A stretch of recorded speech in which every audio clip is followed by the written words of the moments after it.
The Scottish Agronomy Conference is a day where we get our members away from the farm, our trade associates away from the nitty-gritty of what we're all so involved in on the day-to-day, to think about the wider issues affecting farming and affecting all of our businesses in the year ahead and possibly in the coming years.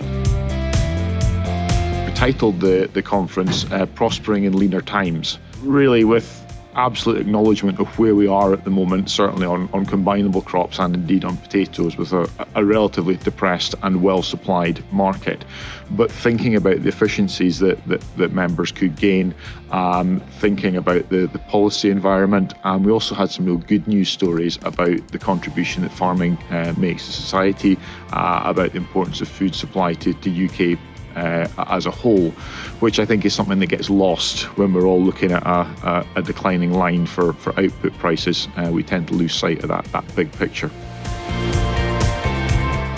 The future of farming is positive. We've had a great story to tell in the past in terms of how we've fed people around the world, how we've used less resources to feed people around the world.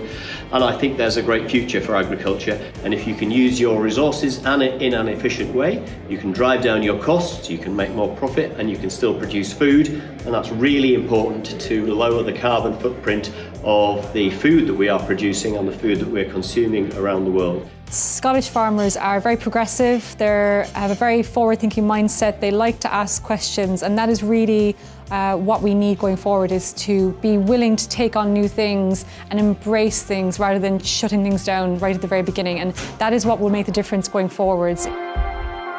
It's one of the relatively small number of events in the year where we get people together from across the whole of the Scottish agronomy area. So from our guys in the Borders in East Lothian right up to our Easter Ross and Highlands members, we get them all together to network. And they also get to hear a panel of speakers who are perhaps different to what we might typically hear in Scotland. We bring guys in from, well, in this case we have from Ireland as well as south of the border, both farming and research organisations. I think to take away from today is the optimism in the sector, and potentially there's a lot more going on in a positive way that when we realise sometimes it can be a bit doom and gloom, whereas walking away from today I feel quite optimistic and gives it a little bit of a boost to keep going at it.